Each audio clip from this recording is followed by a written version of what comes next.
GM's Hummer may have turned over a new electric leaf, but it would seem as though there are some vestiges of the old Hummer that it just couldn't leave behind, at least according to a report published on Tuesday by Car and Driver.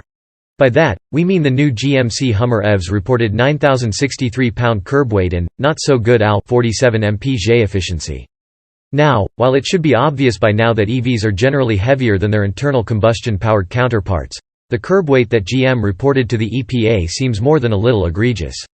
For comparison's sake, the 2022 GMC Sierra 3500 HD AT4 with the 6.6L diesel V8 and a crew cab tips the scales at 7,059 pounds. For some perspective, Ford is ballparking around 300 miles of range for its F-150 Lightning, for which Ford claims an approximately 6,500 pound curb weight, with the 131 kWh extended range battery pack, while the Rivian R1T with its optional MaxPack battery claims around 400 miles. Though this is pending EPA review.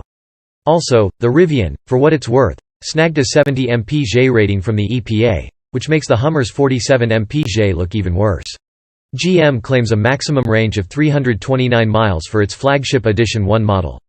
Given all that weight and all the room for batteries in GM's much-touted Ultium battery tech, it's a pretty disappointing figure.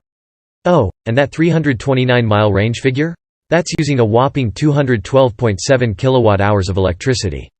Clearly, weight and aerodynamics, as well as having 1,000-plus horsepower, are taking their toll here. Still, range isn't everything, and while the Hummer is looking pretty inefficient overall, it's still plenty powerful and capable off-road, as our man Craig Cole found out when he drove it in a pre-production form last October. Plus, it looks cool, and that counts for something.